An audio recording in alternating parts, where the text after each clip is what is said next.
Sí, Muy sabe. bien, entonces lo que queremos en esta clase, que es una clase muy condensada, que es todo un diplomado en la Universidad Cayetano Heredia, un diplomado de 9 meses, y que en otros sitios haya hasta doctorado. Dentro del Perú hay un doctorado en bioética de otra universidad. Reconocer los puntos dentro de la redacción de la sección aspectos éticos. Nosotros hacemos la sección de aspectos éticos, que va a ser la más importante dentro de esta visión de la bioética para la investigación. Entonces, todos sus proyectos, sin excepción, tienen que tener sección aspectos éticos, no importa el formato de la universidad, que definitivamente sí considera, en lo que yo he podido revisar, sí considera la sección aspectos éticos, pero incluso si algún formato de una institución no tuviera sección de aspectos éticos, se tiene que incluir, porque es lo que nos diferencia de todas las otras ciencias, de todas las otras formas de ejercer una profesión, ¿no?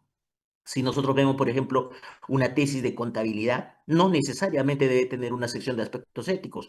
Una tesis de literatura o de matemática no necesariamente debe tener aspectos éticos, pero en las ciencias biomédicas, en biología, en veterinaria, en medicina más que todo, siempre obligatoriamente debe haber una sección aspectos éticos.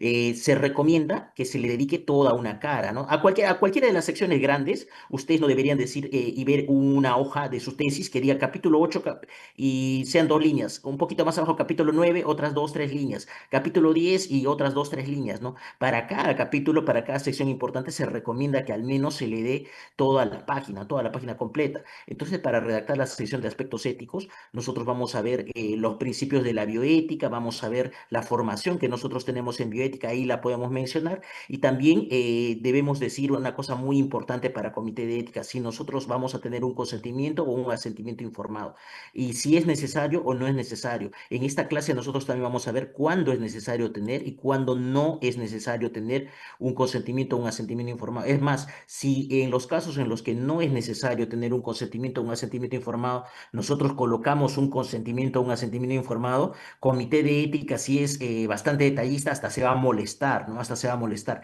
¿Por qué en este estudio han colocado el consentimiento o el asentimiento? Y todos, y los miembros del comité van a sacar fotocopia, van a imprimir esa sección, la van a revisar al detalle, van a hacer observaciones del consentimiento, asentimiento, y luego van a ver nuevamente y van a decir, pero este trabajo en realidad no era necesario de que tenga un consentimiento o un asentimiento, ¿no? Incluso les hemos quitado su tiempo, ¿no? Entonces hay que escribir esta sección con bastante cuidado. Es la sección que primero va a haber comité de ética, la sección que definitivamente ve primero.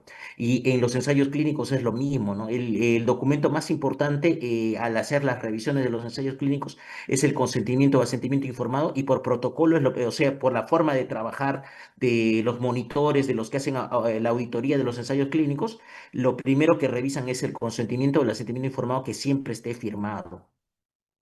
En la sección de aspectos éticos, entonces, ¿qué cosas vamos a colocar? En esta sección, generalmente, si bien hay una gran libertad, esto no es una receta de cocina, colocamos los documentos y normas éticas que orientan la investigación y que nos orientan a nosotros, ¿no? No tendría mucho sentido que coloquemos normas que orientan los ensayos clínicos solamente, si nuestro estudio es un estudio que no es ensayo clínico desde ningún punto de vista, sino una cosa mucho más sencilla, ¿no? Pero sí colocaremos normas como las normas del Comité de Ética del Colegio Médico del Perú, o podemos mencionar los 4 principios de la bioética, que también van a estar mencionados aquí, ¿no? Aquí siempre se mencionan los principios éticos que están rigiendo nuestra investigación, que nos están ayudando a hacer una investigación mejor, pero a veces no todos están presentes, ¿no? Los 4 principios de la bioética, que ustedes ya los tienen que conocer y nunca deberían olvidarlos, es la autonomía, la beneficencia, el hermano de la beneficencia, que es la no maleficencia, y el principio de justicia, ¿no? Algunos consideran simplemente como los 3 que originaron todo esto: la autonomía, la beneficencia y la justicia, ¿no? La no maleficencia vino un poco después, pero llegó para quedarse. Entonces, pues si a ustedes les preguntan cuáles son los principios de la bioética, siguen siendo 4, eso no ha cambiado desde hace mucho tiempo, y lo más seguro es que no va a cambiar, porque ni siquiera con la pandemia han cambiado esos 4 principios, siguen vigentes, más vigentes que nunca. la necesidad o no de un consentimiento o asentimiento informado. Entonces, nosotros vemos, ¿no? Que en las historias clínicas hay datos que se colocan, datos positivos, sí venía con edema, sí tenía estrabismo, sí tenía rigidez de nuca y también se deberían colocar los datos negativos importantes, ¿no? Los datos negativos importantes, por así decirlo, mujer negativa para prueba de embarazo, un dato sumamente importante, ¿no? Mujer en edad fértil negativa para prueba de embarazo. Entonces nosotros aquí también tenemos que colocar, no vamos a utilizar un consentimiento o asentimiento informado, es muy importante decirlo, ¿no? Entonces, si lo vamos a utilizar, naturalmente lo vamos a mencionar, pero si no lo vamos a utilizar, también tenemos que decir, no necesitamos, este trabajo no necesita de un consentimiento o asentimiento informado. Vamos a ver qué tipo de trabajos no necesitan un consentimiento o un asentimiento informado. El cumplimiento de normas de conducta responsable en investigación. Si tenemos un certificado de conducta responsable en investigación, deberíamos colocarlo, ¿no? A ustedes se les va a solicitar, a ustedes se les solicita, no en esta primera parte, no en esta parte inicial, pero al final del curso, de que ustedes tengan un certificado de conducta responsable en investigación, se les va a facilitar los links más actualizados para poder sacar un certificado de conducta responsable en investigación. Eh, pero nosotros tenemos que recordar que tenemos que considerar el más actual porque en septiembre ha habido un cambio sumamente grande que lo vamos a comentar sobre todo en la parte práctica. Entonces, si podemos conseguir un certificado que refleje ese cambio que había en septiembre, sería excelente, ¿no? No se les va a pedir a ustedes nada que no se le pida a personas que comienzan a trabajar en investigación formalmente, ¿no? A todos los que trabajan en investigación siempre se les pide el certificado de conducta responsable en investigación, a todos sin excepción. Y si alguien ya lo tuviera, no se le va a pedir que nuevamente tenga que hacer un curso, ¿no? Si sigue con una vigencia de los últimos 2 años, excelente, pero yo les recomendaría que vuelvan a tomar un curso porque ha habido en septiembre un cambio sumamente grande a nivel de las buenas prácticas en investigación. Muy bien, la aprobación por comité de ética institucional, a veces cuando ya tenemos una aprobación, entonces podemos mencionarla, ¿no? Por ejemplo, hay alumnos que querían en Lima hacer su estudio en el Hospital del Niño de Breña y también naturalmente necesitaban los permisos tanto del Hospital del Niño de Breña como de su universidad privada, ¿no? Y entonces aquí ya mencionaban, nosotros ya hemos avanzado el permiso del Hospital del Niño de Breña y mencionaban esa aprobación previa, y esa aprobación previa era verdaderamente un soporte, les ayudaba mucho, ¿no? Si han conseguido la aprobación de una institución tan exigente que demora tanto en sacar las aprobaciones y que es tan estricta, entonces con mucha más facilidad les salía la aprobación de la universidad. A veces puede salir primero la aprobación del hospital, luego la aprobación de la universidad, o a la inversa, primero nos da la aprobación la universidad y luego nos da el hospital, también está bien, para mí no tiene ningún problema eso, no genera ninguna dificultad en la práctica. A veces que nos apruebe primero la universidad también nos sirve para llevar esa aprobación al comité de ética del hospital donde vamos a trabajar. A veces no es un hospital, ¿no? A veces es otro tipo de institución. Podría ser una clínica de salud ocupacional, podría ser una clínica particular o algún otro tipo, o un centro de imágenes, también entonces nos puede servir para eso. Y aquí algo muy importante, ¿no? Y comenzamos desde ya a decirles qué estudios no requieren de un consentimiento o asentimiento informado, los estudios en los que no se interactúa con personas, en los que no vamos a sacar los datos interactuando con las personas. El consentimiento o asentimiento informado es para proteger a las personas. Entonces, si yo no voy a interactuar con las personas, yo no voy a hacer que las personas hagan ninguna cosa, entonces yo no necesito un consentimiento o asentimiento informado. Y entonces yo les pregunto en la barra de chat y me gustaría que todos respondan porque es demasiado importante. Para un estudio retrospectivo, ¿necesita o no necesita un consentimiento o asentimiento informado? Un estudio retrospectivo de revisión de historias clínicas.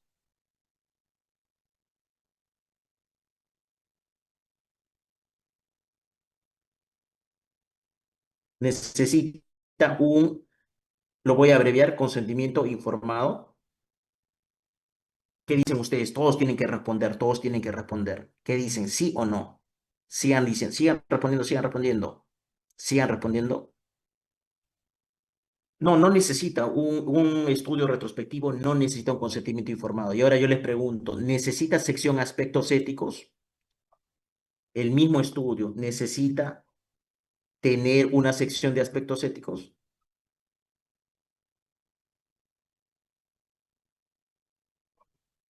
Sí, definitivamente todos los estudios en ciencias biomédicas, todos necesitan una sección de aspectos éticos. Otros tipos de estudios que no necesitarían un consentimiento informado, un asentimiento informado, por ejemplo, serían las revisiones sistemáticas, los estudios bibliométricos, aunque me parece que a ustedes no les permiten que se gradúen con un estudio bibliométrico. A mí me parece que sí debería uno poderse graduar con una revisión sistemática porque no es fácil de hacer, verdaderamente demora mucho tiempo y requiere mucho conocimiento. Entonces, verdaderamente, ese tipo de estudios sí debería tener un consentimiento, un asentimiento informado. Esos estudios donde yo solamente trabajo con datos, con pruebas de pacientes y ya nos han brindado el consentimiento en algún momento, entonces no requieren que nuevamente se les vuelva a solicitar, ¿no? O sea, por ejemplo, también cuando yo utilizo bases de datos secundarias, ¿no? Hubo un ensayo clínico y en ese ensayo clínico se les explicó a las personas que iban a participar ustedes permiten de que se utilicen sus muestras de sangre, su material genético para otros estudios. Y ellos dijeron que sí. Entonces, si ya habían presentado su consentimiento, no es necesario volver a solicitarlo nuevamente, ¿no? A veces trabajamos así con bases de datos que ya existen, ¿no? Entonces, en ese caso tampoco habría necesidad de un consentimiento informado. Si alguien trabaja con la encuesta ENDES, ¿no? Con la base de datos de ENDES o ENAJO, entonces, o cualquier otra encuesta que el Estado haya puesto a disposición, entonces no necesitaría tampoco un consentimiento o un asentimiento informado, ¿no?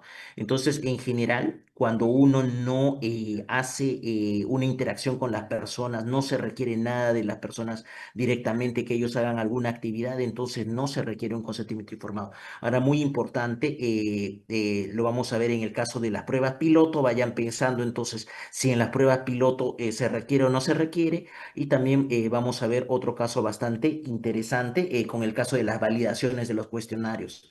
Entonces, siempre que los participantes tengan una acción, siempre que los participantes tengan que hacer algo, yo tenga que interactuar de cualquier modo con los participantes, incluso hacerles solamente preguntas, aunque no consista en sacarles sangre ni nada, siempre voy a requerir un consentimiento o un asentimiento informado. Muy bien. Seguimos. ¿Por qué ha sido tan importante el desarrollo de la ética en la investigación y sobre todo en la investigación médica? Porque ha habido varios problemas, ¿no? Por ejemplo, en 1796, un gran aporte de Edward Jenner es el hecho de desarrollar una vacuna contra la viruela, ¿no? Por si acaso, el nombre de vacuna no es ninguna casualidad. Vacuna es que viene, ¿no? Definitivamente viene de una enfermedad de las vacas, ¿no? La enfermedad en las vacas y en los humanos ocurría y esta enfermedad era sumamente mortal, pero Edward Jenner vio que en las vacas la enfermedad tenía una letalidad mucho menor, ¿no?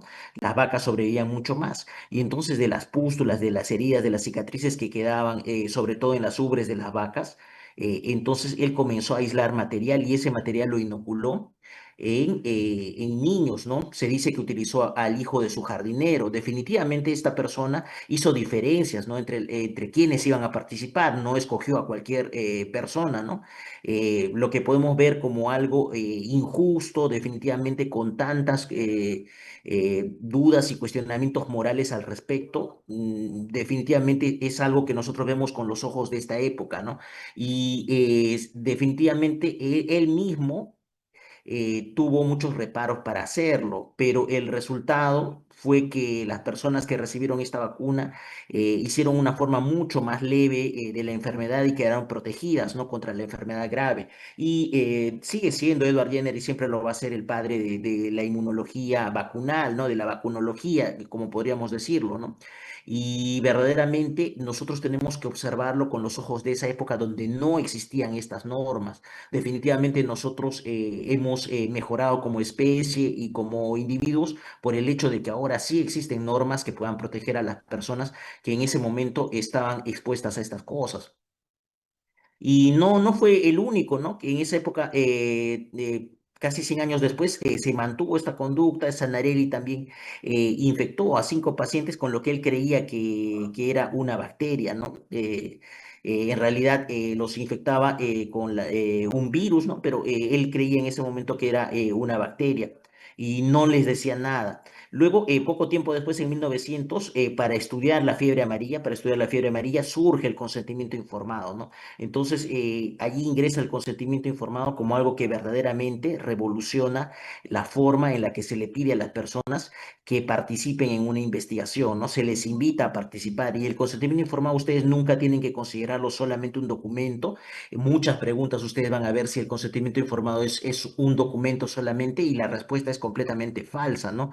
El consentimiento informado, lo primero que se enseña en los diplomados de bioética, yo he tenido la oportunidad de hacer el diplomado de bioética de la Universidad Cayetano Heredia con una beca y es que el consentimiento informado es un proceso, ¿no? Entonces esa palabra tiene que quedarse en su mente toda la vida, que es un proceso en el que yo le solicito la participación a alguien, invito a alguien, le informo y esa persona decide con la información que yo le doy si participa o no participa. El documento es solamente una materialización, es solamente una parte muy pequeña de todo ese proceso. Entonces el consentimiento informado es un procedimiento, es un procedimiento. Muy bien, y entonces en la primera mitad del siglo,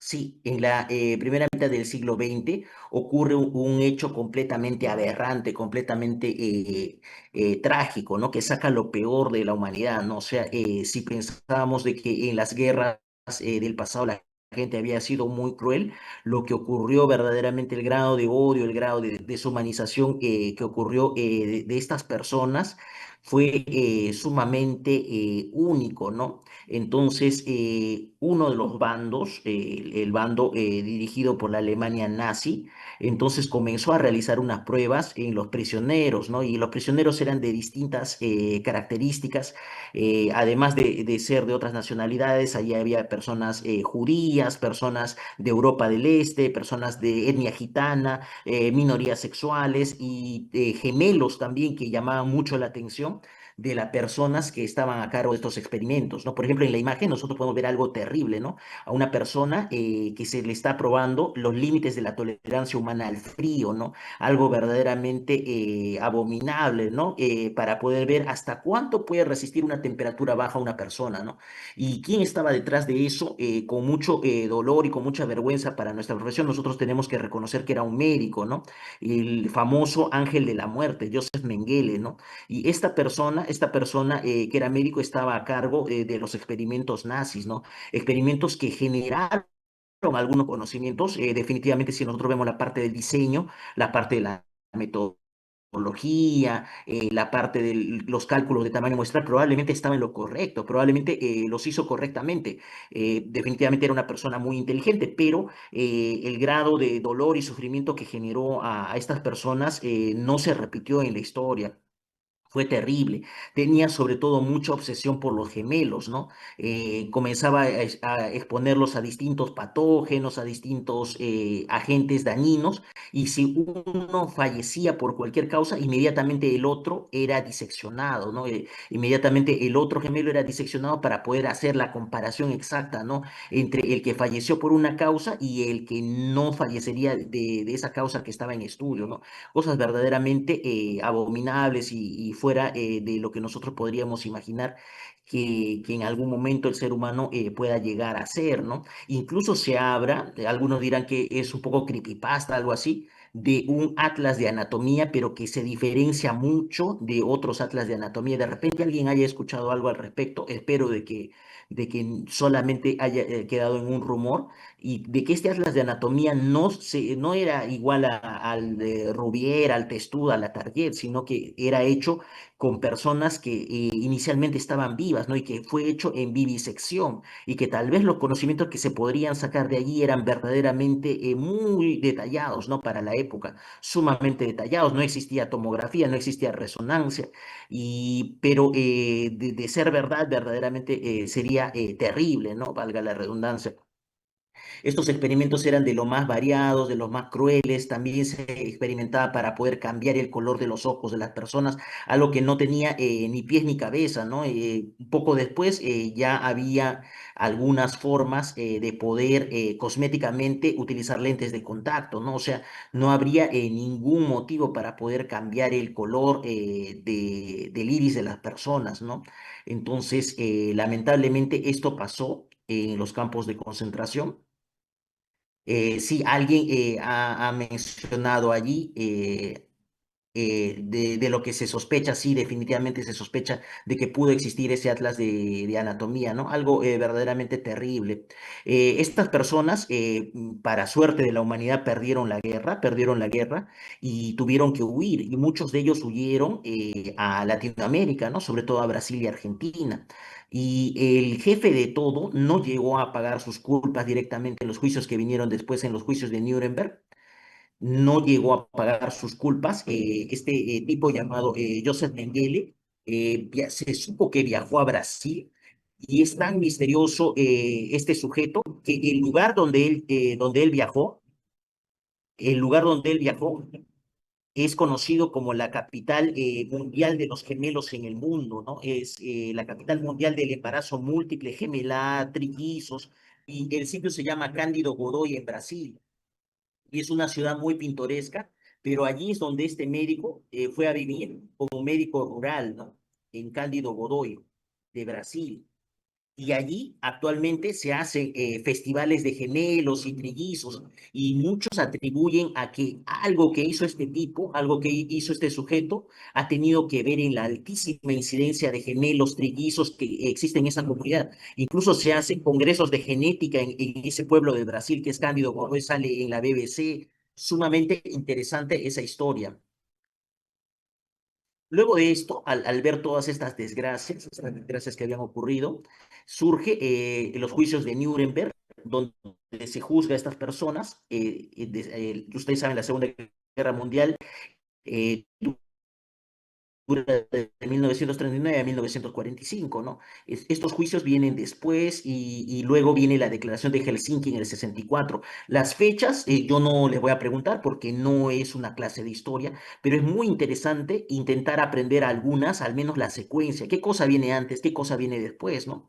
Entonces, a partir de 1964, en la Declaración de Helsinki, en la capital de Finlandia, se hacen algunas estrategias para... Entonces se dice que no sería necesario en ensayos clínicos de tipo terapéutico. En los ensayos terapéuticos en los que se les está dando alguna terapia a las personas para mejorar su estado de salud, no sería necesario un consentimiento informado. Eso luego cambia, eso luego se tiene que la posibilidad de hacer ensayos clínicos de comunicación al Ministerio Fiscal. Definitivamente es un avance, ¿no? Esta declaración de Helsinki, ya vamos en tres declaraciones. La inicial tenía sus limitaciones, que luego fue mejorada, y luego viene algo terrible, ¿no? Luego viene algo terrible. Pensábamos que el ser humano había aprendido de sus errores, pensábamos que las personas habían reflexionado sobre cómo se debía tratar a sus semejantes en investigación y que nadie se iba a aprovechar tanto del ser humano, pero lamentablemente ocurre algo espantoso, ¿no? En una localidad de Virginia, yo he tenido oportunidad de visitar ese estado, llega a comenzar un procedimiento que verdaderamente genera hasta el día de hoy una gran repercusión.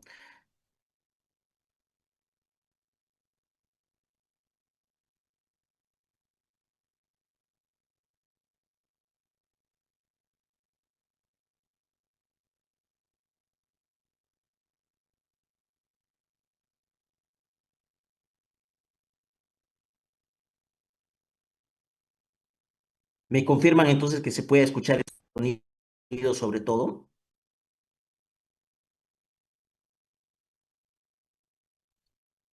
In 1932, the United States Public Health ¿Sí se puede escuchar? Excelente, muy bien, seguimos entonces. In 1932, the United States Public Health Service began a study of the effects of untreated syphilis on black men in Macon County, Alabama. Participants' informed consent was not collected. The study initially involved 600 black men, 399 with syphilis, 201 who did not have the disease. Researchers told the men they were being treated for bad blood, a local term used to describe several ailments, including syphilis, anemia, and fatigue.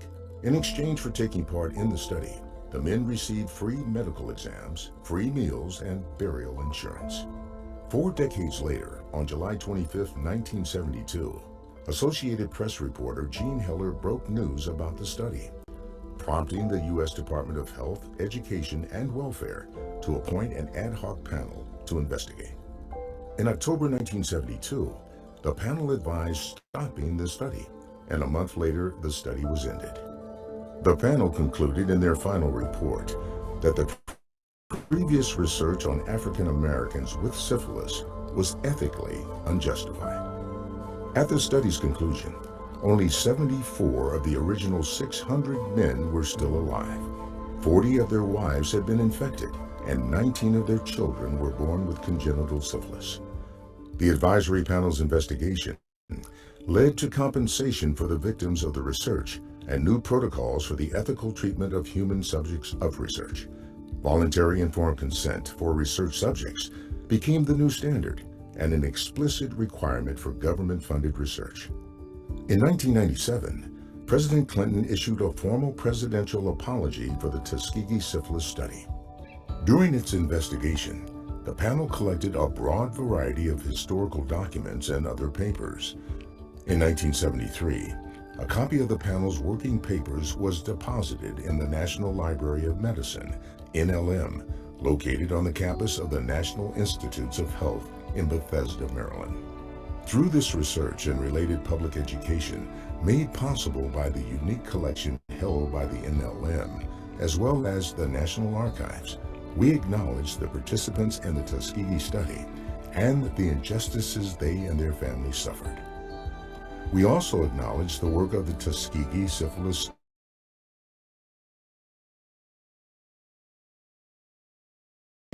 Advisory Panel to address the unethical actions of the study, which ushered in new patients and which continue to evolve with new advances in science and medicine.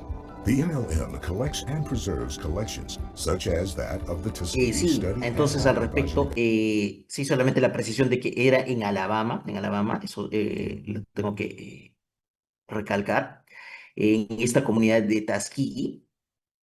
Bueno, yo en algún momento tuve la oportunidad de visitar la Universidad de Alabama en Birmingham, y en esta localidad que se menciona como Tuskegee, ocurría un problema que era muy común en la época, que era la sífilis, ¿no? Y la sífilis, ustedes saben, es una enfermedad que tiene tantas formas de manifestarse, que genera tantos sufrimientos y se deja sin tratar.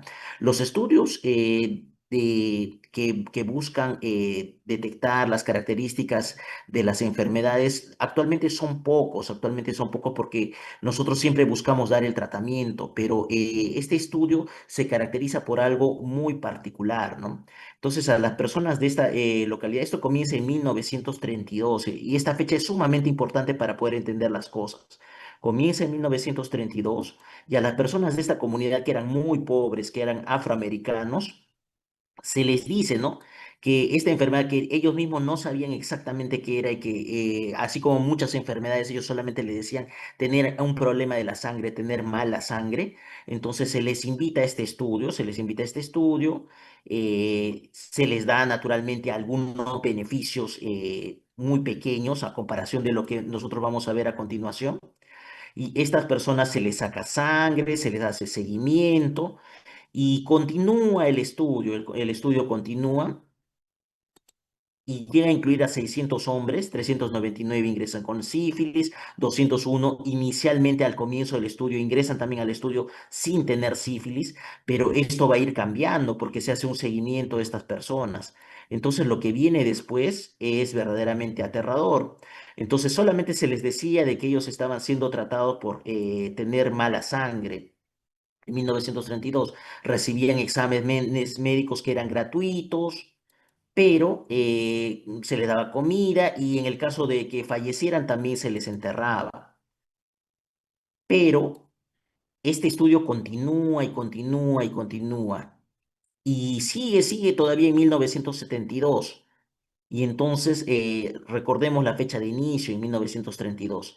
Y entonces, ¿qué pasa en 1972? En 1972, si ustedes tenían sífilis en Perú, un país en vías de desarrollo, entonces ustedes eran inmediatamente tratados, inmediatamente se detectaba la enfermedad y eran tratados con un fármaco que se sigue utilizando. Y me gustaría que ustedes nos digan así, lo pueden buscar en internet, no hay ningún problema. ¿En qué año se descubre la penicilina? ¿En qué año se descubre la penicilina? Ahora actualmente me dirán, ya 1.200.000 de penicilina benzatínica en cada lado por no decir cada glúteo, y el problema está resuelto. Y eso también se hacía en 1972 en Perú, y eso también se hacía en muchas partes del mundo. Pero ¿por qué? ¿Por qué aquí continuó la situación? ¿Por qué aquí continuó la situación? Estas personas seguían siendo observadas y no se les brindaba la cura, no se les brindaba una cura que ya existía, una cura que en todo el resto del mundo ya se estaba utilizando, ¿no? Y eso es sumamente cruel, ¿no?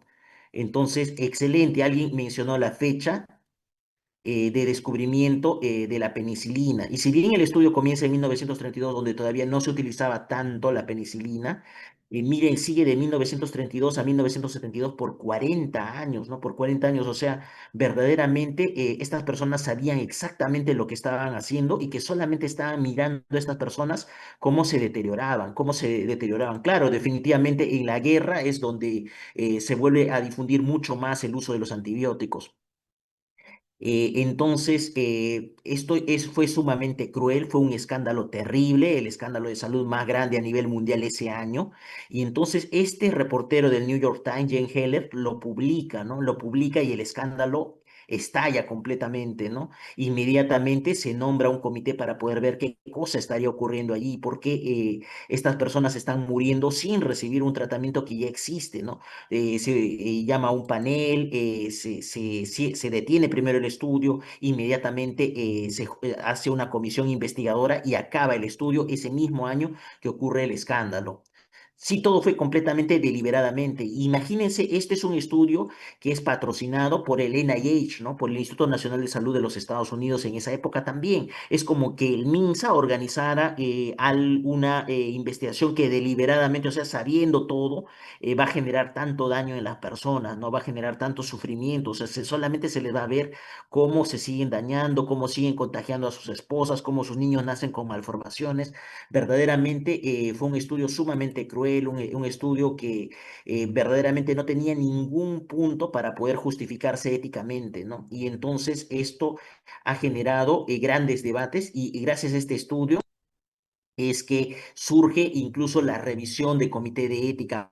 A partir de este estudio, así como con los estudios que nosotros vimos para el surgimiento del consentimiento informado, también entonces surge el estudio y la necesidad del paso por un comité de ética institucional, ¿no?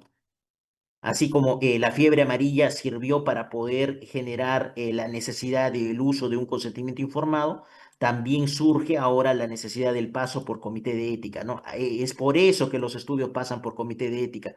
No es solamente casualidad, no es que a alguien se le ocurrió, sino por una tragedia tan grave que ha ocurrido con las personas que participaron de este estudio, ¿no? Entonces, incluso hay una película al respecto que se llama Los chicos de Miss Evers, ¿no? De una de las enfermeras ligadas a esta situación, ¿no? Entonces, fue tan dramático lo que pasó que permanecieron estas personas sin tratamiento, aun cuando la penicilina en todo el mundo ya estaba disponible a nivel universal. A partir de 1950 continuó el estudio, ¿no? Y se interrumpe solamente por el escándalo, no se interrumpe porque ellos se den cuenta y digan que no, y el saldo es completamente catastrófico, ¿no? 40 de sus esposas infectadas, 19 niños nacidos con sífilis congénita, con todas las malformaciones que eso implica, ¿no? Las tibias en sable, los dientes con malformaciones, las secreciones permanentes. Entonces, este estudio se puede llegar a definir, ¿no? Como un crimen que ocurrió también allí, con al menos 28 muertes que se pudieron prevenir, 100 casos de incapacidad y 19 de sífilis congénita. No había consentimiento informado, no había beneficio real para las personas, el riesgo era para los pacientes y sus familias, no se les explicaba cuál era la enfermedad que se estaba tratando, era una población completamente vulnerable. Esa población del estado de Alabama en el sur de los Estados Unidos sigue siendo sumamente vulnerable todavía y hasta ahora mantienen esa esa desconfianza en el sistema de salud. Entonces, esa herida social sigue abierta, ¿no? Entonces, a partir de allí se comienza a hacer las revisiones éticas por IRB, Institutional Review Board en inglés, o Comité de Ética Institucional, ¿no? Y a partir de 1978 se publica el informe Belmont, que es otro documento sumamente importante, como ustedes están viendo, mucho después de la declaración de Helsinki. Y aquí vemos una foto en la que está el presidente Clinton, un poco más famoso por otras cosas, pero también con muchos logros a nivel político. Y aquí está con las personas afectadas, ¿no? Con las personas afectadas por esta patología. Y mi pregunta es para ustedes, yo creo bastante en su capacidad, ¿por qué todos están en silla de ruedas? ¿Por qué todos están en silla de ruedas? Esto ocurrió alrededor de los 90. El estudio terminó en 1972. Estas personas no son personas tan mayores. ¿Por qué todos en silla de ruedas? ¿Alguien tiene una idea? ¿Alguien que quiera participar? Nos encantaría escucharlos. También por la barra del chat lo pueden decir. ¿Por qué todos en silla de ruedas?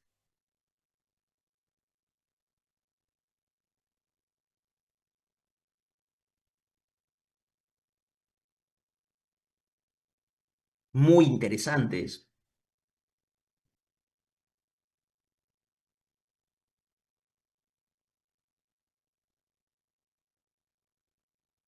Excelente, excelente, Eduardo. Muy bien. Es por el tabes dorsal, ¿no? El tabes dorsal es un estadio de la sífilis sumamente avanzado, ¿no? Con lesión de la propiocepción, lesión de los cordones posteriores de la médula espinal. Definitivamente el tabes dorsal, muy diferente a decir solo neurosífilis, ¿no? Es algo muy específico, es muy específico el tabes dorsal, el daño a la médula espinal, específicamente a esos cordones dorsales.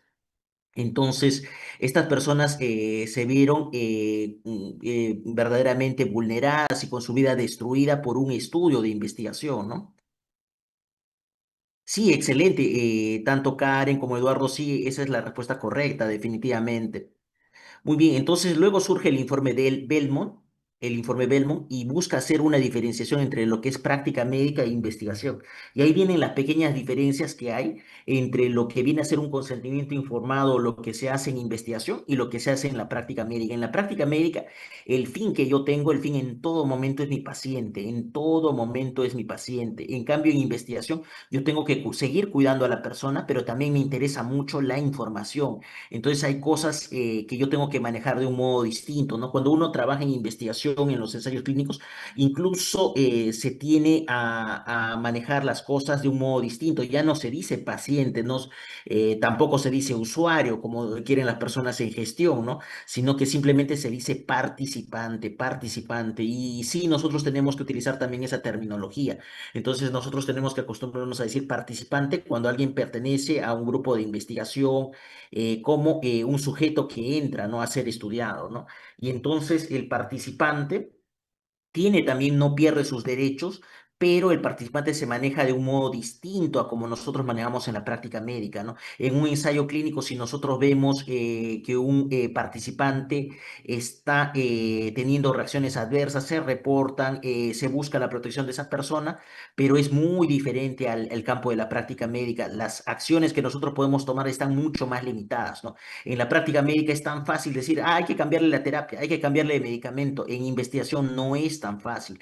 En investigación nosotros tenemos que ver hasta dónde la persona puede continuar con ese medicamento y en el peor de los casos sí podría salir de la investigación, pero ya no sería parte de nuestra investigación y serían otras las medidas a tomar si es que la persona tiene alguna complicación en su salud derivada, ¿no? Del uso de una determinada terapia que generalmente en investigación son medicamentos o sustancias que están en estudio todavía, ¿no? Entonces, dentro de la práctica médica hay una cosa que implica utilizar nuevas terapias, que se llama el uso compasivo, ¿no? Entonces, nosotros podemos decir que estaríamos hablando de uso compasivo cuando no hay nada que hacer por algunas personas, la teoría no es suficiente, lo que dice el standard of care, lo que dice la guía de práctica clínica, no están abarcando algo y entonces solamente se hace un uso compasivo, se intenta algo solicitando permiso, ¿no? A un comité de ética clínica, a un comité de ética hospitalario, para poder intentar salvar la vida de las personas, ¿no? Pronto va a ser en Lima una de las más grandes reuniones.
Muy bien, una falla técnica, pero ya estamos nuevamente con ustedes.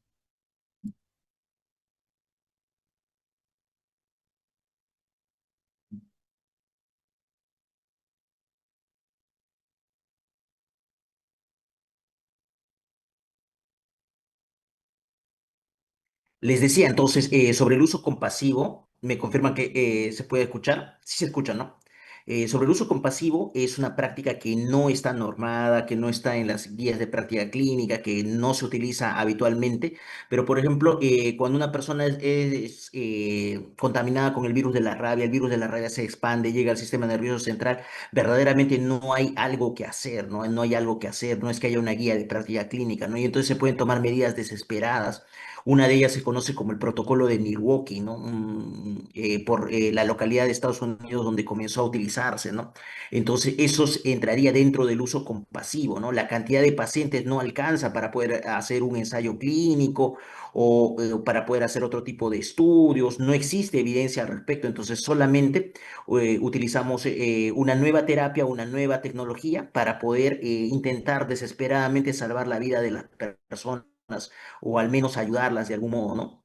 De repente alguien tiene una infección masiva por viruela del mono, ya se ha probado distintas cosas y de repente alguien dice, de repente sus heridas van a mejorar sometiéndose a una cámara hiperbárica, ¿no? De esas que se utilizan, o sea, para algunas condiciones de la piel, que está todavía en duda los beneficios que pueden ofrecer. Entonces, si nosotros conseguimos el permiso desde el punto de vista de la práctica médica, puede esta persona hacer un uso compasivo de una cámara hiperbárica, entonces para una infestación masiva por viruela del mono, por así decirlo. No existe alguna otra terapia que nosotros podamos utilizar o ya han fallado las otras terapias. Y en todo momento, en lo que nosotros hacemos siempre en la práctica médica y en los casos de uso compasivo, cuando ya no estamos en el estándar de cuidado, ya no estamos en el estándar of care, siempre maximizamos el bienestar del paciente individual. Siempre lo que buscamos es que la persona pueda mejorar y siempre viendo a cada persona de manera individual, paciente por paciente. En investigación, los derechos de la persona no se pierden de ningún punto de vista, pero ya no se maneja del mismo modo, ya no se maneja del mismo modo. El modo es ahora orientado a ver la salud colectiva, la salud de la población, a través de cumplir una serie de normas, de cumplir una serie de normas, si se le trata, algunos dirán es un poco frío, a mí también me parece un poco frío, pero es como se maneja, ¿no? Y en todo momento se le trata a la persona como participante de la investigación, como participante, y su información adquiere tanto valor como la misma persona, ¿no? Entonces, se le hace todos los seguimientos que sean necesarios, pero estos procesos están detrás de poder llegar a confirmar o descartar una hipótesis, conseguir conclusiones, y todo bajo un protocolo de investigación, ¿no? Entonces, es completamente diferente en ese sentido la forma de manejar a los participantes y su información. El beneficio es un beneficio que va a venir después, ¿no? Que no va a venir en ese momento. Nosotros no estamos tan preocupados en que solamente saquemos el mejor resultado de esa persona, ¿no? Sino lo que nosotros queremos es saber la verdad, ¿no? Y el conocer la verdad, el conocer si el medicamento o el candidato a medicamento sirve o no sirve, es muy importante, ¿no? Entonces, en investigación. Muy bien, los principios éticos que siempre vienen en todos los exámenes y van a venir el día 12 con toda seguridad, lo podemos apostar, siempre han venido en todas las ediciones de los exámenes, son la autonomía, cuyo otro nombre es el respeto por las personas, el respeto por las personas. Y entonces, ¿cómo se manifiesta la autonomía con el consentimiento informado o el asentimiento informado en el caso de los menores? La beneficencia, buscar siempre en una balanza entre los riesgos y los beneficios, que los beneficios pesen más. La no maleficencia, intentar desde todo punto de vista que la persona no salga perjudicada, que no salga perjudicada al menos con conocimiento de nosotros, ¿no? Con conocimiento de nosotros la persona no puede salir perjudicada. ¿Puede haber efectos adversos en investigación? Sí, definitivamente puede haber riesgos, ¿no? Pero nosotros no estamos colocando a ninguna persona buscando de que el inicio ya se sabe de que va a ser perjudicada. Entonces, la no maleficencia viene del latín primum non nocere, ¿no? El primero no hacer daño.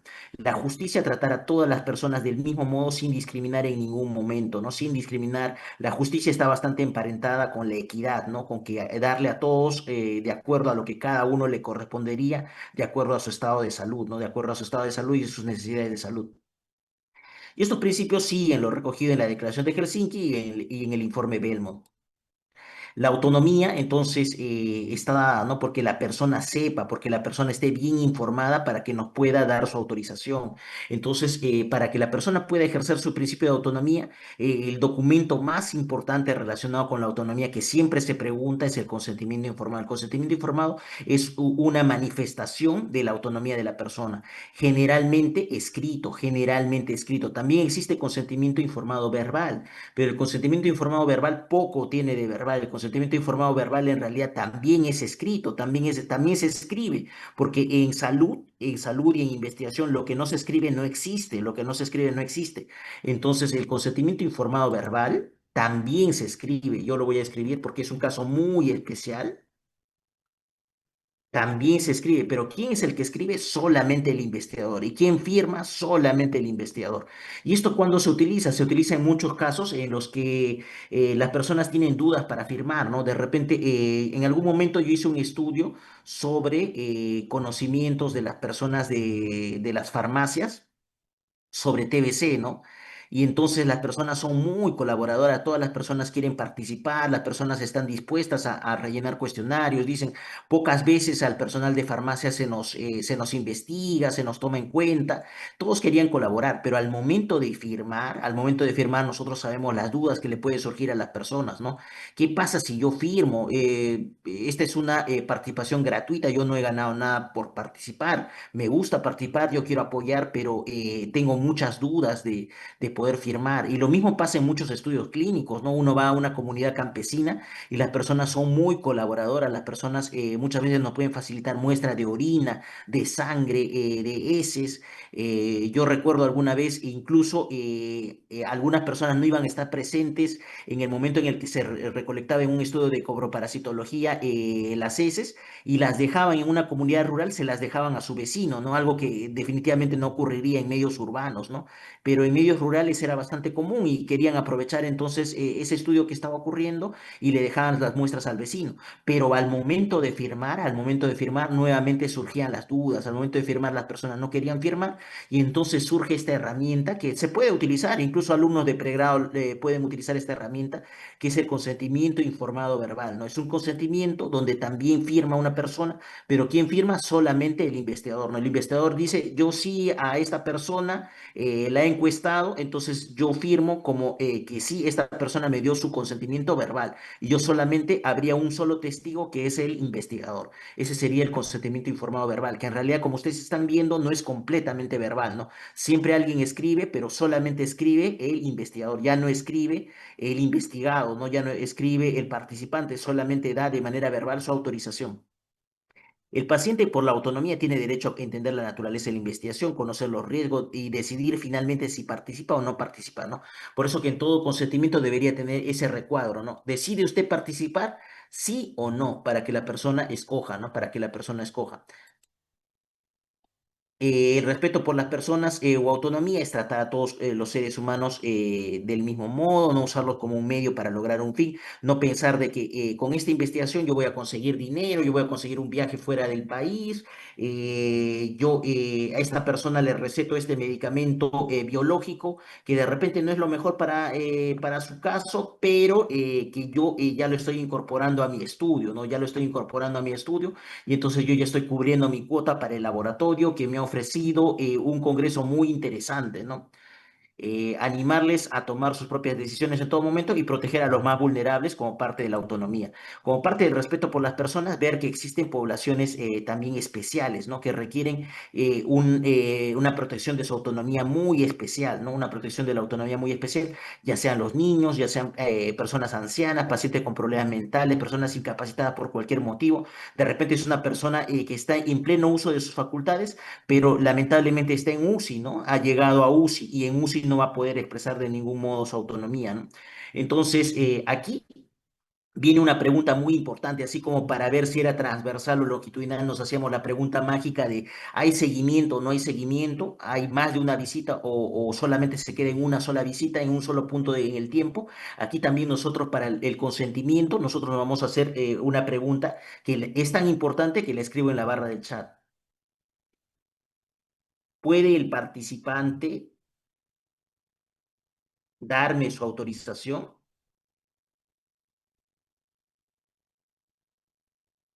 Si puede, hay que solicitarla. Entonces yo me hago la pregunta, ¿no? Me hago la pregunta, ¿puede darme su autorización o no puede darme su autorización? Y si puede darme la autorización, tengo que pedirle yo la autorización obligatoriamente. Si no puede, yo tengo que buscar a alguien en reemplazo de esa persona que me pueda dar su autorización. Puede ser una autoridad, puede ser un familiar, puede ser la persona que lo está cuidando, pero yo tengo que hacerme la pregunta, ¿no? Y entonces aquí viene el ejercicio que lo vamos a hacer de inmediato, ¿no? Entonces yo le pregunto, en el caso de un adolescente de 15 años, ¿puede darme su autorización? ¿Qué dicen ustedes? ¿Puede darme su autorización? ¿Puede entender lo que yo le voy a explicar? ¿Puede entender? ¿Alguien de 14 años puede entender lo que yo le voy a explicar? ¿Puede darme su autorización o no puede darme su autorización? ¿Qué dicen ustedes? Un adolescente de 14 años, ¿puede darme su autorización o no puede darme su autorización? Respondan por la barra de chat, respondan por la barra de chat, sí o no. Un adolescente de 14 años, ¿puede darme su autorización o no puede darme su autorización? Sí se me escucha, ¿no? Me confirman que sí se me escucha.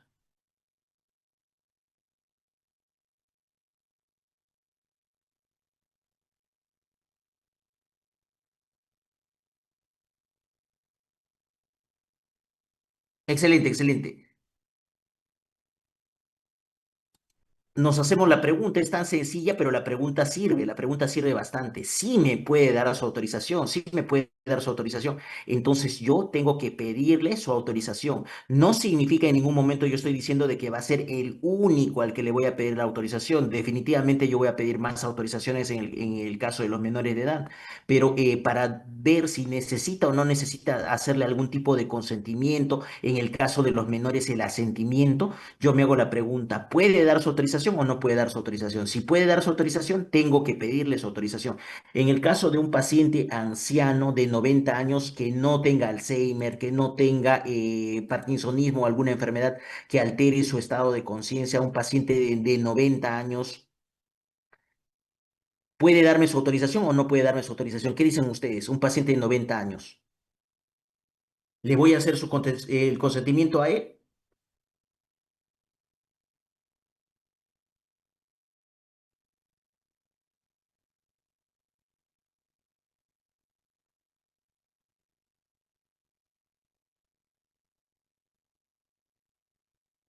No tiene alteración de las facultades mentales. En el ejemplo que yo les estoy poniendo, ese paciente de 90 años, ese paciente en específico no tiene alteraciones cognitivas, puede dar su autorización o no puede dar su autorización. Sigan respondiendo, sigan dando sus respuestas.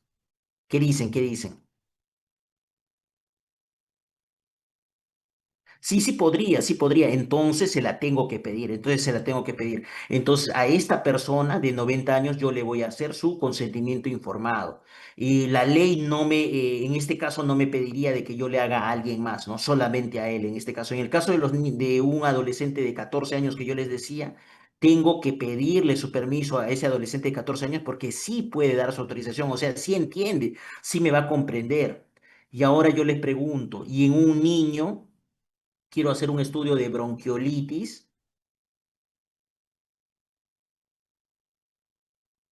y le pediré su autorización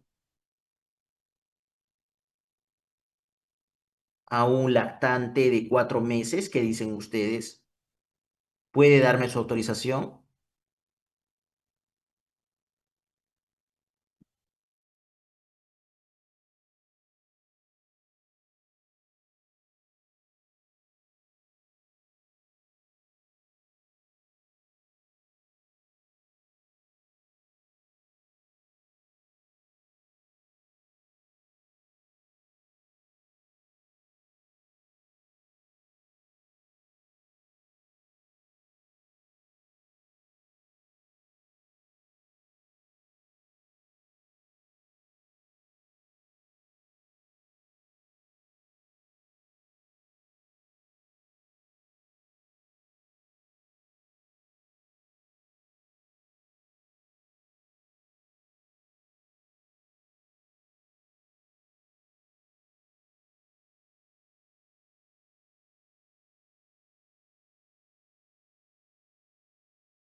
bien el día de hoy la conexión está un poco mala.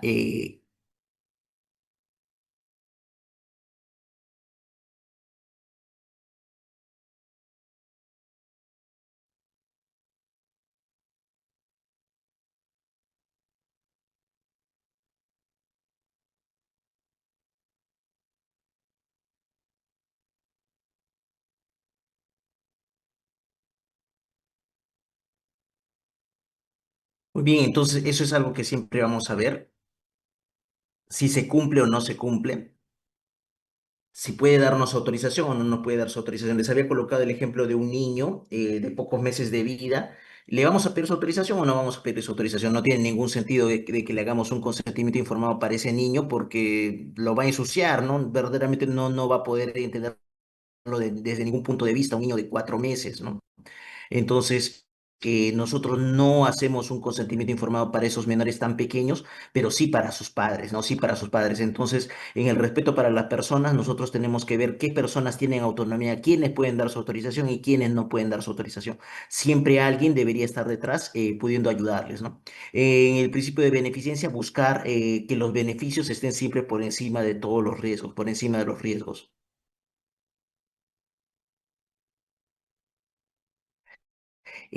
Aquí nosotros vemos en una balanza, ¿no? Si la relación entre los beneficios y los riesgos es positiva para la persona que está participando en investigación, porque es posible de que de repente el estudio sea tan arriesgado que verdaderamente no muestre un claro beneficio para la persona, sea un estudio oncológico, sea una droga, de repente en fase 2 la persona tenga muchas comorbilidades y de repente no sea el mejor candidato para poder ingresar a un estudio, ¿no? Optimizar el diseño del estudio. Esto no solamente en el caso de la medicina, ustedes también van a ver que incluso los veterinarios, incluso los biólogos, haciendo un diseño correcto del estudio, sacando un tamaño de muestra adecuado, van a ver que solamente entrarán en el estudio la mínima cantidad de sujetos que tengan que ser necesarios, ¿no? Para poder tener un buen poder estadístico.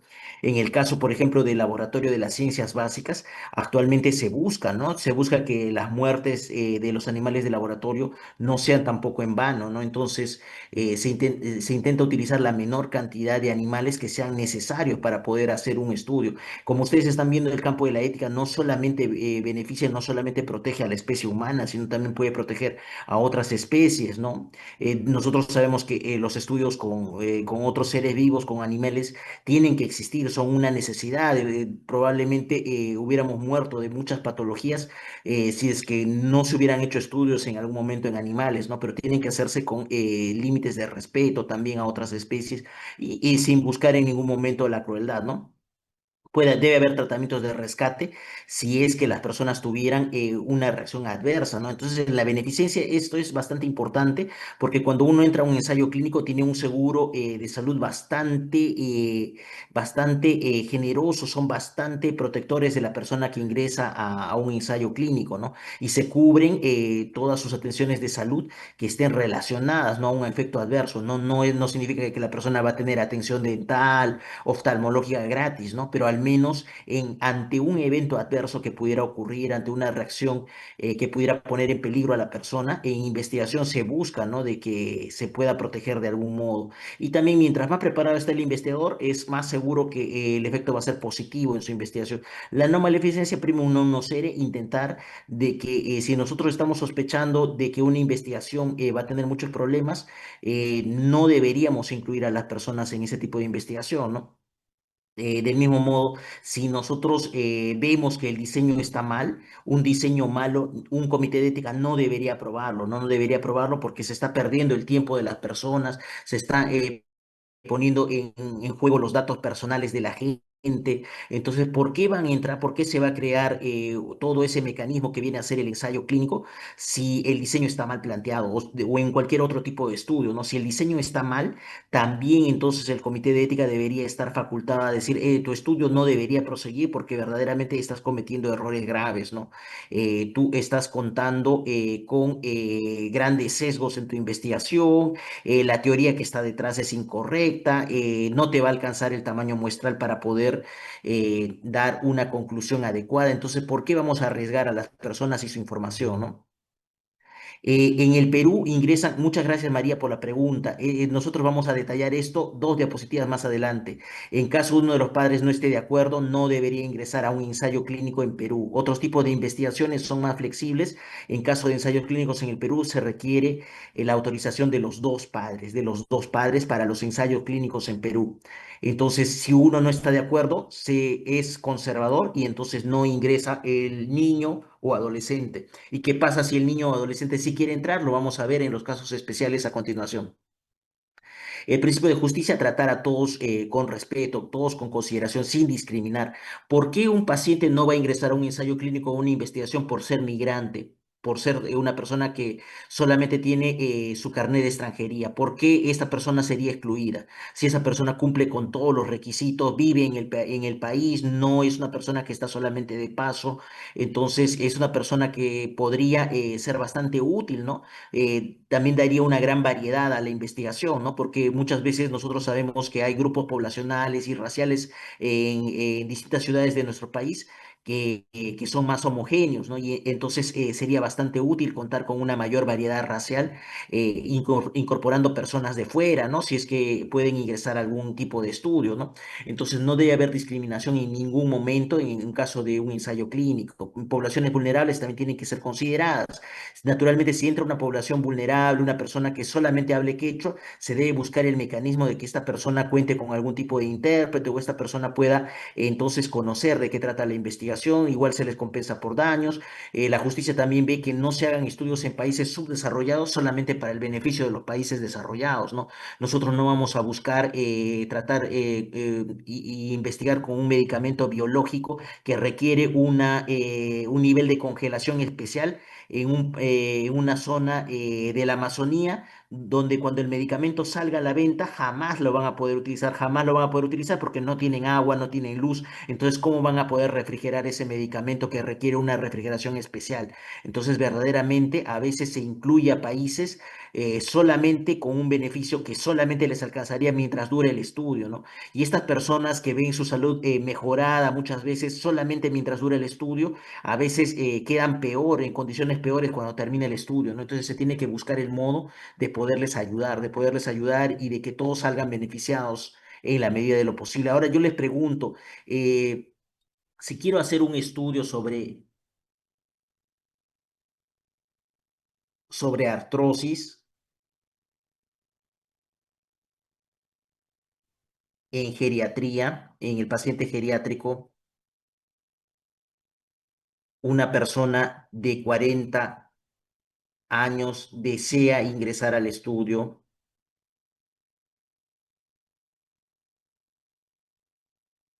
¿Qué harían ustedes? ¿Ingresa o no ingresa esta persona? Nosotros dijimos que por el principio de justicia no debemos discriminar a nadie. Y hay una persona de 40 años que quiere entrar a este estudio de artrosis en geriatría. ¿Qué dicen? ¿Entra o no entra? Es muy importante. ¿Entra o no entra? Respondan todos, respondan, respondan. Nosotros no debemos discriminar a nadie, no debemos discriminar. ¿Ingresa o no ingresa a nuestro estudio de artrosis en geriatría? Geriatría, el adulto mayor lo vamos a considerar de 65 años para arriba. ¿Ingresa o no ingresa? Tiene toda la disposición para poder ingresar. De repente tiene algún grado de artrosis también. ¿Ingresa o no ingresa? No, los criterios de inclusión y los criterios de exclusión nada tienen que ver con discriminar. Los criterios de inclusión y exclusión es para poder estudiar una cosa de mejor manera, ¿no? Una cosa de mejor manera, estudiar solamente lo que yo quiero estudiar. Por algo yo quiero delimitar el problema y solamente quiero estudiar la artrosis, pero solo en el paciente geriátrico. No me va a importar mucho en este momento el de 50 años, el de 40 años. Entonces, esto no es discriminación, ¿no? No es discriminación. Discriminación sería que esta persona sea una persona que tiene solamente primaria completa y le decimos, no, esta persona si ingresa al estudio va a demorar mucho en entender el consentimiento informado, va a demorar en firmar, de repente no me va a comprender alguna cosa, entonces por eso no lo voy a ingresar. Eso sí sería discriminarle, ¿no? Ese sí sería discriminarle mientras esta persona sí cumpla con los criterios de inclusión y de exclusión, ¿no? O sea, la edad y la patología sea la que yo quiera estudiar. Recordar entonces de que todo lo que no es correcto desde el punto de vista científico es condenable desde el punto de vista ético. Entonces es como una escalera. Entonces en el primer piso, en el primer escalón estaría todo lo científico como nosotros hemos visto en la parte metodológica y en el segundo, como una segunda revisión vendría a ser todo lo ético, ¿no? Entonces si está mal diseñado un estudio está mal diseñado desde el punto de vista metodológico, entonces en automático completamente todo lo ético está mal. Y comité de ética, muchas veces yo he visto que hay comités de ética que nos corrigen de ese modo, que dicen, estás armando mal tus grupos, tus criterios de inclusión y exclusión están mal seleccionados. Entonces, por eso, en esta oportunidad todavía no te vamos a aprobar tu estudio, sino solamente después de que corrijas eso, ¿no? Porque en automático, si la parte científica está mal, la parte ética también automático está mal. Pero lo inverso no siempre se cumple, lo inverso no siempre se cumple. A veces la parte ética está correcta, como ya hemos visto, la parte científica también está correcta y allí no tenemos ningún problema.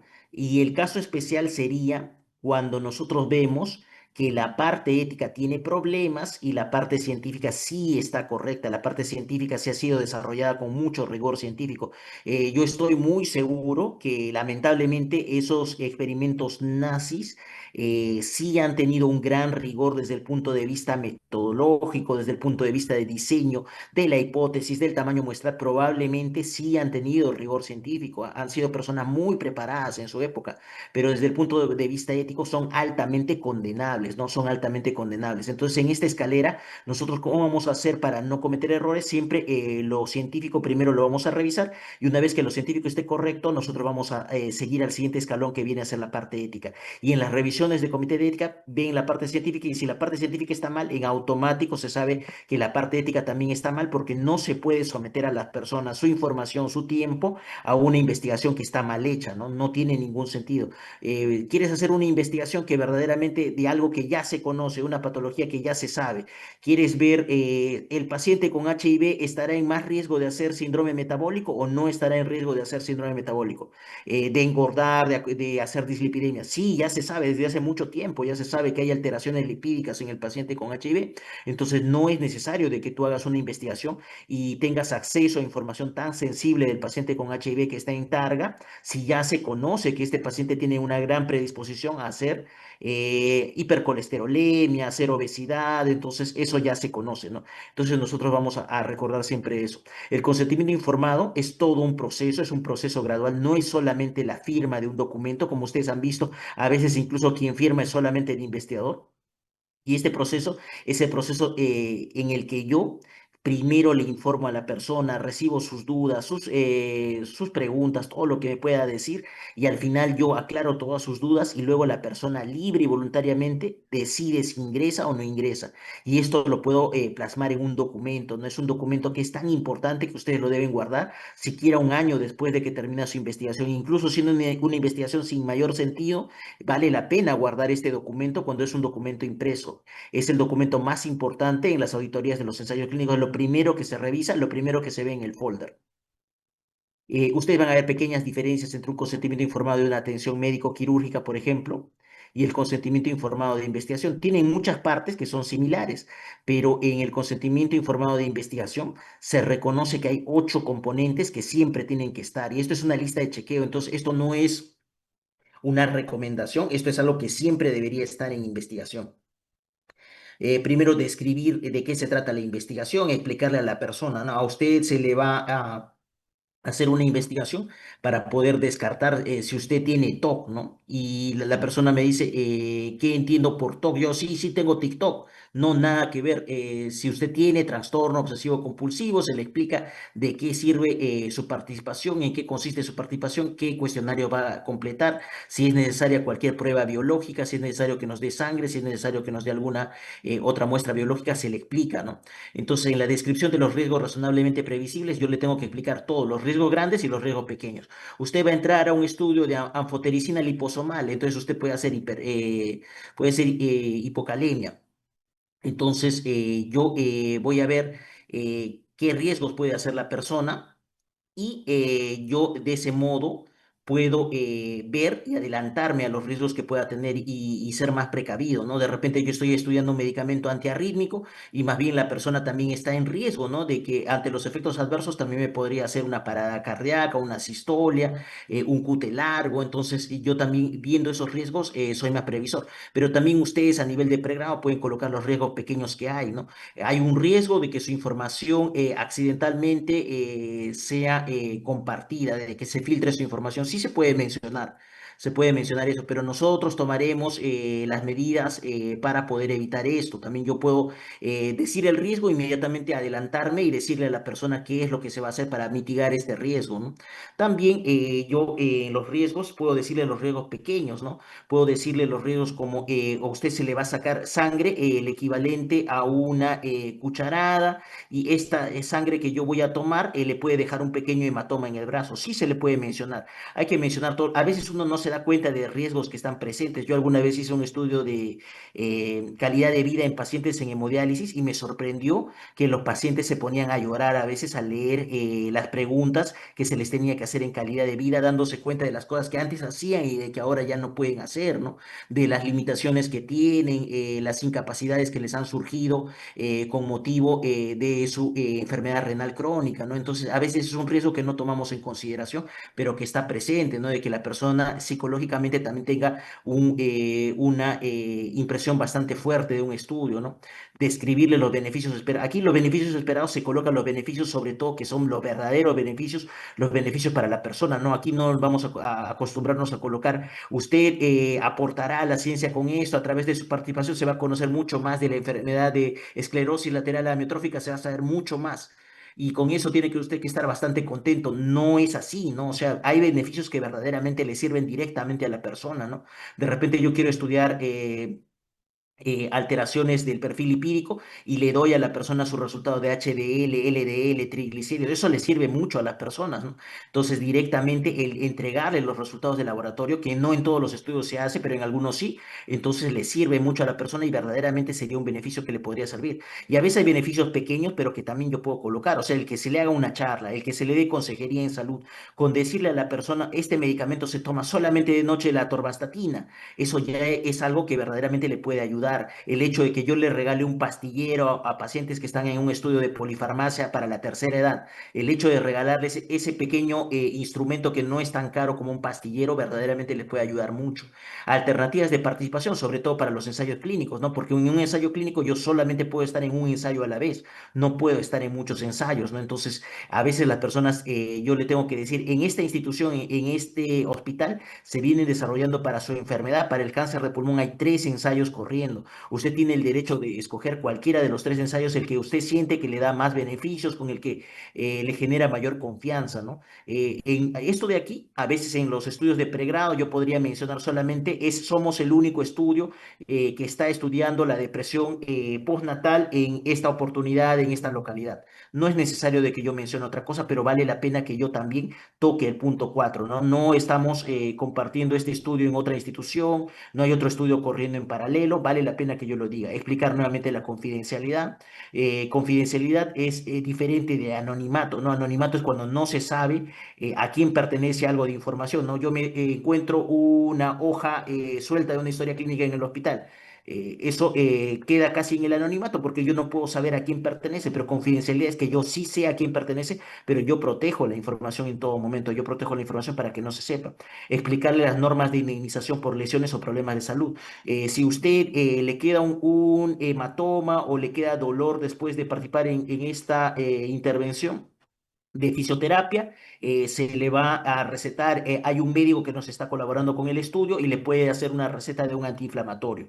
Entonces vale la pena, ¿no? Tanto para los estudios grandes como para los estudios pequeños, ¿no? Luego, datos sobre a quién contactar respecto a la investigación si el participante tiene preguntas, inquietudes o quejas. Esto es muy importante, el punto 7, a veces en el consentimiento informado lo dejamos de lado y decimos, ¿qué pasa si accidentalmente me olvidé? No coloco así datos de contacto, no coloco a quién llamar en caso de queja, en caso de duda, y de repente así voy a estar más tranquilo, nadie me va a llamar. Mucho mejor escuchen ustedes que se quejen con ustedes, que se quejen con el investigador, con el tesista, con el residente que está haciendo la investigación, a que se quejen con el director del hospital, con el jefe de servicio, o mucho peor todavía, con la prensa, con el municipio. Entonces, algo que podría ser una simple duda que rápidamente yo la puedo contestar, a veces el solo hecho de no colocar cómo contactarnos genera una verdadera avalancha, ¿no? de situaciones negativas, un montón de situaciones desafortunadas, ¿no? Simplemente el hecho de recordarle a las personas, de repente alguien muy molesto se queja, ¿por qué no me pagaron por mi participación en ese estudio? Y uno simplemente le llama y le dice, señor, señora, se le entregó un documento en el que se le decía que su participación es voluntaria, a usted nadie le paga, pero usted tampoco ha tenido nada que pagar por participar de esta investigación y ahí se aclaran sus dudas, ¿no? Y entonces se evita una queja completamente innecesaria, ¿no? Explicarles nuevamente que la participación es voluntaria, algo que siempre tiene que tener el consentimiento informado, ¿no? Se le recalga que su información es completamente voluntaria y sin coacción, y si usted desea participar, puede marcar aquí el recuadro de sí acepto, y la persona marca, ¿no? Entonces, este consentimiento informado puede ser grande o puede ser pequeño, no hay una extensión que se sugiera, pero tienen que estar los ocho requisitos. Si los ocho requisitos están en un pequeño párrafo, excelente, mientras estén los ocho requisitos. Si los ocho requisitos están en 22 páginas, como son a veces los consentimientos de los ensayos oncológicos en el Perú, entonces también puede estar bien, ¿no? Pero lo importante es que estén los ocho requisitos, ¿no? Los ocho requisitos como una lista de chequeo, como una lista de cirugía segura, todo tiene que estar y se va a revisar en sus estudios también para los casos que requieran un consentimiento informado, para los que requieran un consentimiento informado.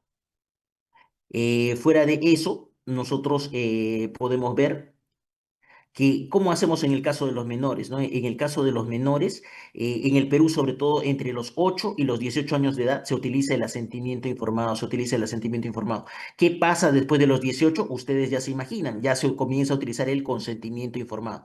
Pero entre los 8 y los 18 generalmente se utiliza un documento que se llama asentimiento. Algunos lo recuerdan con A de adolescente. Sí, excelente, si les sirve para recordar, excelente. A de adolescente, el asentimiento. ¿Y qué pasa por debajo de los 8? ¿Qué pasa por debajo de los 8? Como yo les decía, no quiero hacer un estudio sobre síndrome de Down y quiero estudiar un niño con síndrome de Down de 14 años, de 14 años. ¿Le pido su autorización o no le pido su autorización? ¿Qué dicen ustedes? ¿Le hago asentimiento o no le hago asentimiento? Quiero hacer un estudio sobre síndrome de Down en un adolescente de 14 años, va a entrar a este estudio. ¿Le pido su asentimiento o no le pido su asentimiento? ¿Qué dicen ustedes? Es un estudio sobre actividades deportivas, sobre si practica deporte, porque sabemos que muchos de ellos tienen cardiopatías, ¿no? Defecto de canal aurículo-ventricular, tantos defectos que pueden tener, pero sobre todo ese, ¿no? Y entonces yo quiero ver actividad física en el síndrome de Down. ¿Le pido su asentimiento o no le pido su asentimiento?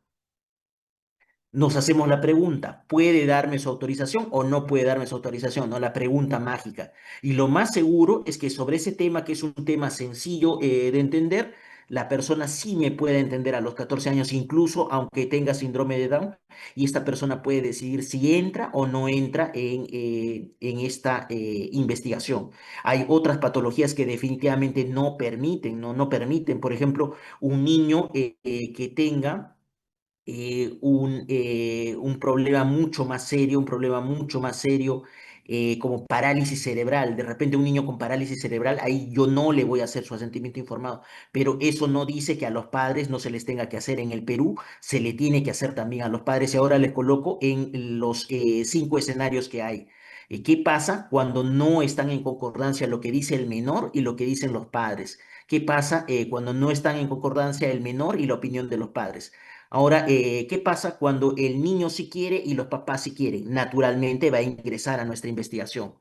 Y ahora les digo, ¿qué pasa si un adolescente de 15 años, por así decirlo, en un estudio de salud sexual y reproductiva, y de chemsex, ¿no? De nuevas prácticas que están ligadas al uso de sustancias como chemsex, o sea, sustancias que en el argot popular se conocen como poppers, y queremos estudiarlos en adolescentes de 15 años. Y el adolescente sí quiere colaborar, sí quiere participar, pero los papás no quieren. ¿Entra al estudio o no entra al estudio? ¿Qué dicen ustedes? ¿Sí entra o no entra?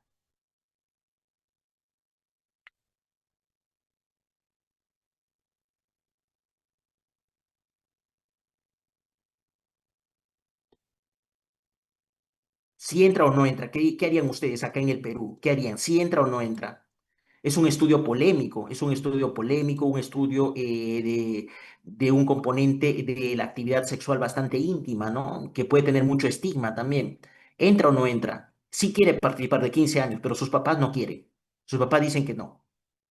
Yo les recomiendo de que no ingrese. En el extranjero a un adolescente sí se le permite participar si es que ellos quieren participar, pero en el Perú nosotros tenemos que ser bastante cuidadosos, ustedes sobre todo que recién comienzan en investigación, entonces yo les recomendaría que no ingrese este adolescente.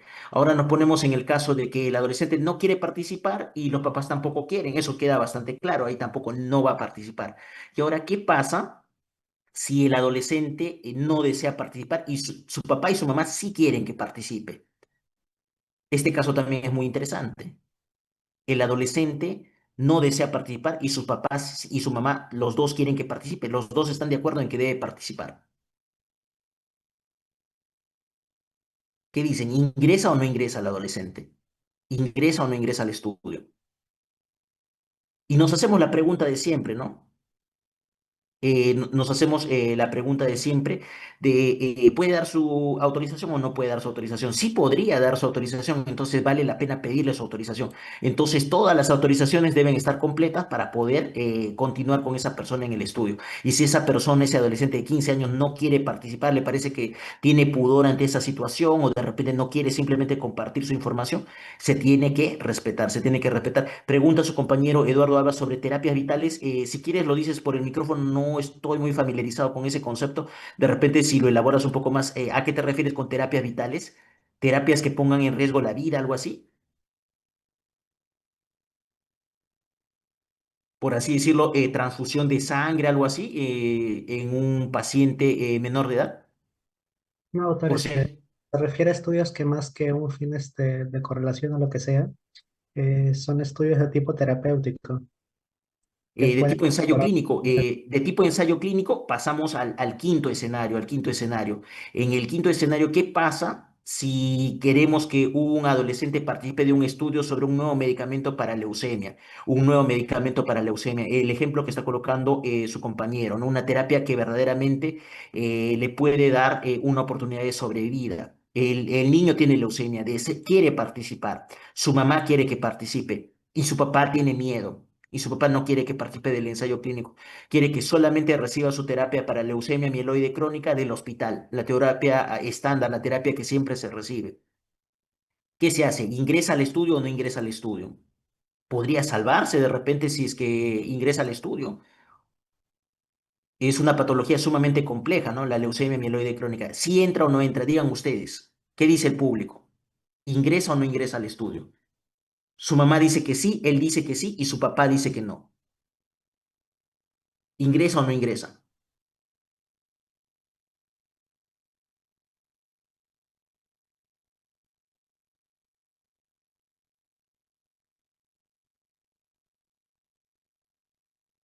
Sigan respondiendo, sigan respondiendo. En el Perú, la normativa de los ensayos clínicos dice que no puede ingresar, no puede ingresar, no debería ingresar. Además, recuerda que esta no es una terapia, no es una terapia. Recuerden, esto no es la actividad clínica, ¿no? Habíamos visto que había una diferencia entre la actividad clínica.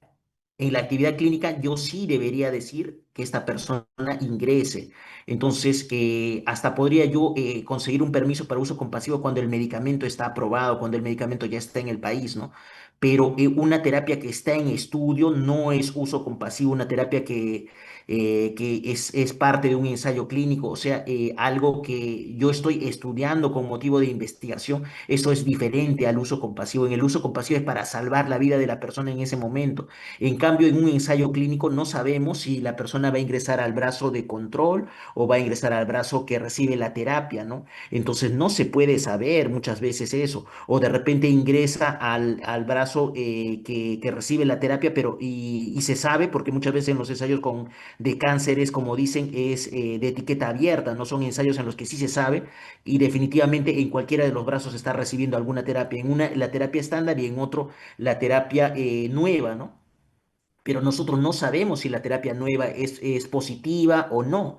Nosotros queremos ver precisamente en el estudio si la terapia nueva, esa terapia para mejorar la sobrevida, una terapia vital, le llamó su compañero, es adecuada, ¿no? Nosotros estamos en un escenario de estudio, en un escenario de estudio.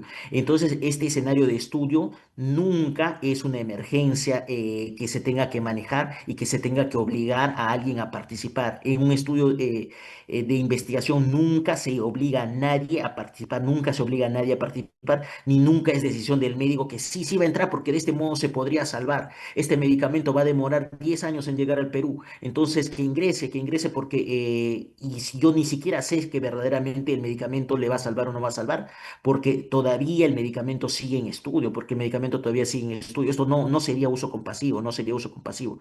Es muy diferente. Entonces, no confunda las terapias que se hacen para salvar a la persona dentro del ámbito clínico solamente, con las medidas de investigación. A las medidas de investigación nunca son emergencia, nunca se consideran que el paciente debería ingresar sí o sí, sino que el paciente tiene que decidir. Y en el caso peruano, por más de que el papá esté no habido, por más de que el papá de repente no sabemos si está a favor o está en contra, pero simplemente no está, se prefiere simple para protegerse la autorización tanto del papá como de la mamá, tanto la autorización del papá como la mamá para el caso de los ensayos clínicos y naturalmente del menor, en caso en que esté en edad de entrar a un asentimiento.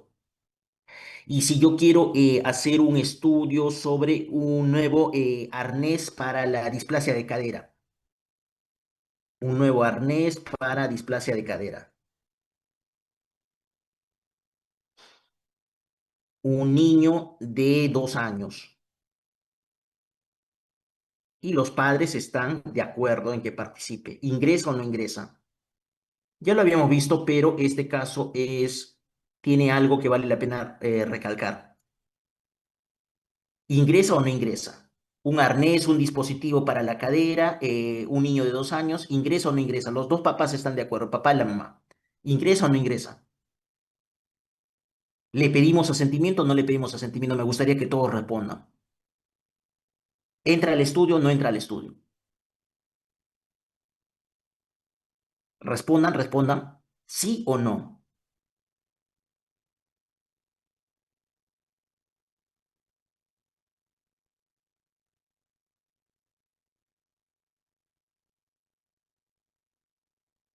Respondan, respondan. Le pregunto a uno de ustedes entonces. Le pregunto a Alanis Tapia. Alanis Tapia, ¿tú qué dices, Alanis? ¿Ingresaría o no ingresaría? Los demás sigan respondiendo en la barra del chat. Sigan respondiendo en la barra del chat. ¿Ingresa o no ingresa, Alanis? Los papás están de acuerdo.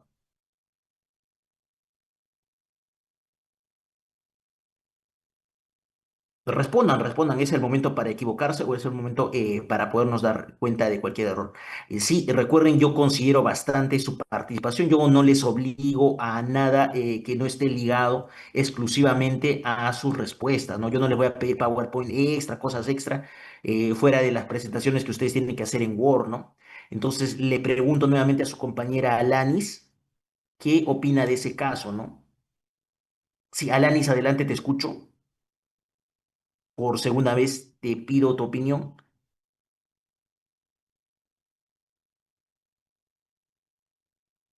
Yo estoy tomando en consideración su participación es muy importante al respecto. En este caso, si ingresa, no deberíamos dudar nada, no deberíamos dudar nada, porque los dos padres están de acuerdo y la edad del menor hace que solamente sean los únicos que deciden son los padres. Hago la pregunta de siempre, ¿puede dar su autorización o no puede dar su autorización? Los padres pueden dar su autorización cada uno y el menor puede dar su autorización o no puede dar su autorización. Todavía no puede dar su autorización, entonces a él no se lo voy a pedir. No, no le voy a pedir al menor de edad su autorización porque solamente tiene 2 años, porque solamente tiene 2 años.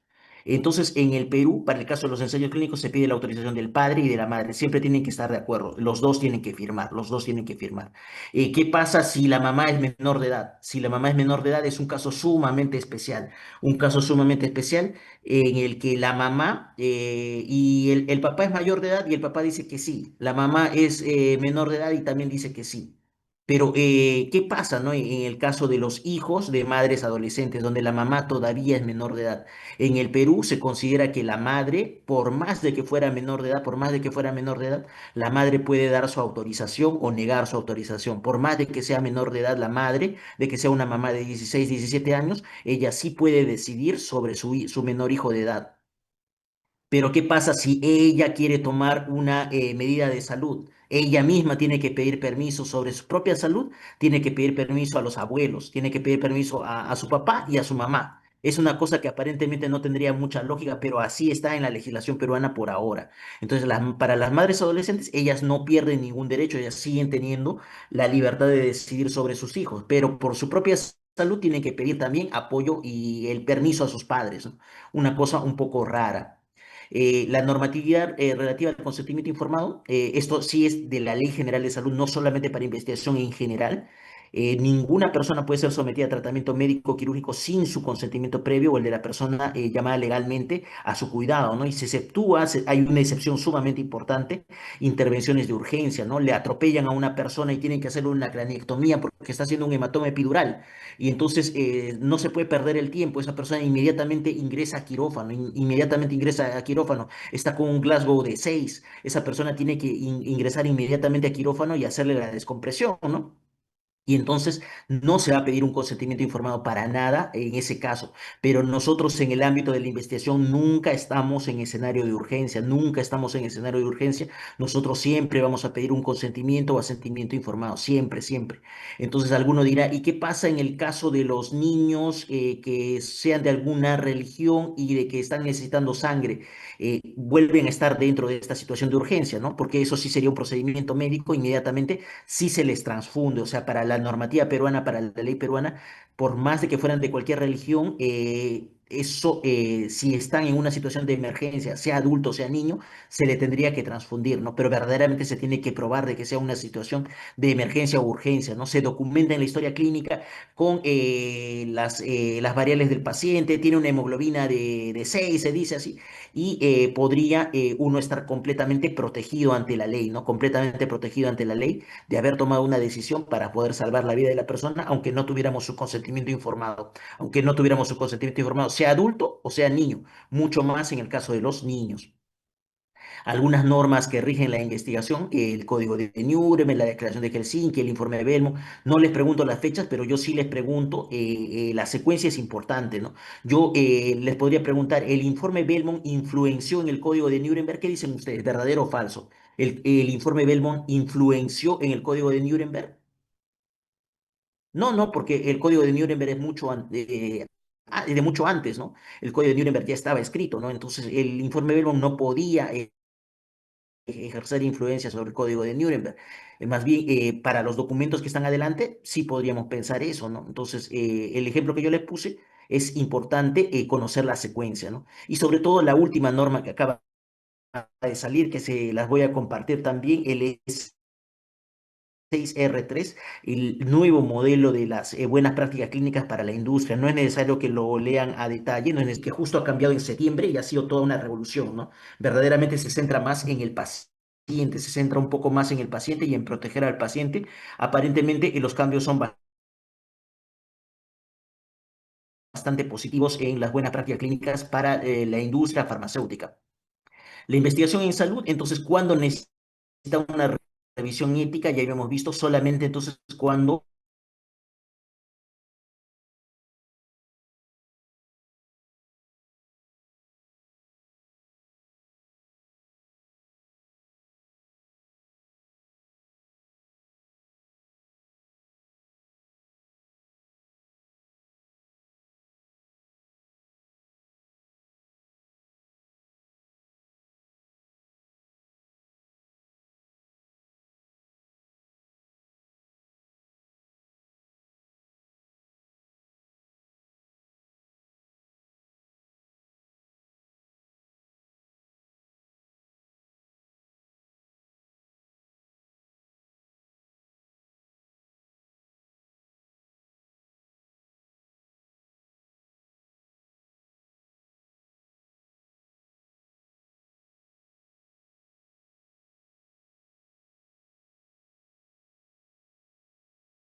Sí, para finalizar esta reunión que sí así bastante accidentada, entonces termino con ese dato. Me confirman que se puede ver. Entonces, hay investigaciones que no necesariamente van a pasar, ¿no? Que nos tiene que ayudar eh, ente llamado comisión, como que no sean de investigación. Y es muy importante las personas que no son de investigación porque nos dan otra perspectiva, ¿no? Nos dan otra perspectiva. Alguna vez un comité de ética le dijo a una tesista, ¿no? De que no, esta investigación que usted quiere hacer en la Amazonía peruana tomando fotos, verdaderamente es sumamente peligrosa para usted en esa comunidad, porque en esa comunidad campesina, amazónica, donde usted quiere el alma de las personas. Entonces usted comienza a tomarles fotos y la respuesta va a ser violenta y peligrosa, ¿no? Y entonces a veces las personas que no son del área netamente de investigación también tienen mucho que decir y tienen mucho que aportar en un comité de ética. Son como pequeños grupos donde siempre se arman en una cantidad impar de personas, en una cantidad impar de personas, para que no haya empates, ¿no? Porque se hacen votaciones a cada cantidad impar para que no haya empates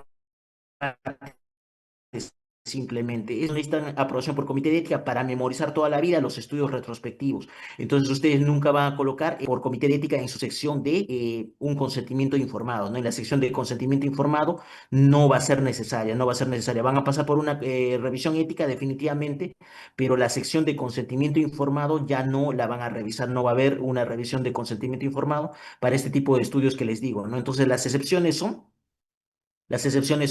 para los estudios que no requieren consentimiento informado. En otros países incluso ya no se pasa por todo, por toda comisión ética. Si es que yo estoy dentro de una de las excepciones, entonces ya no paso ni siquiera por revisión ética. Pero para el caso de alumnos de pregrado, ustedes siempre van a pasar por revisión ética, siempre van a pasar por revisión ética.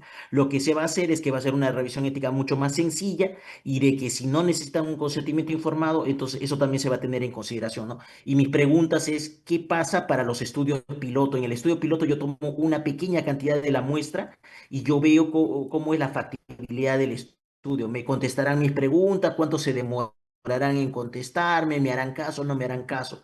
Entonces, para el piloto, yo necesito aprobación ética. ¿Qué dicen ustedes? Para hacer el piloto. Esta pregunta muy importante. ¿Necesito aprobación ética? Respondan todos. Para el piloto. ¿Se requiere o no se requiere aprobación ética?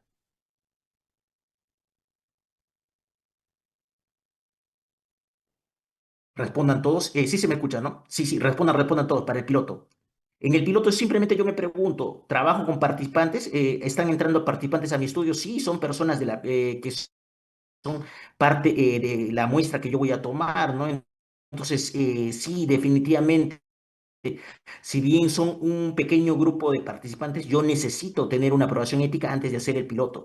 Y ahora, para la validación del cuestionario, debo pasar, es obligatoria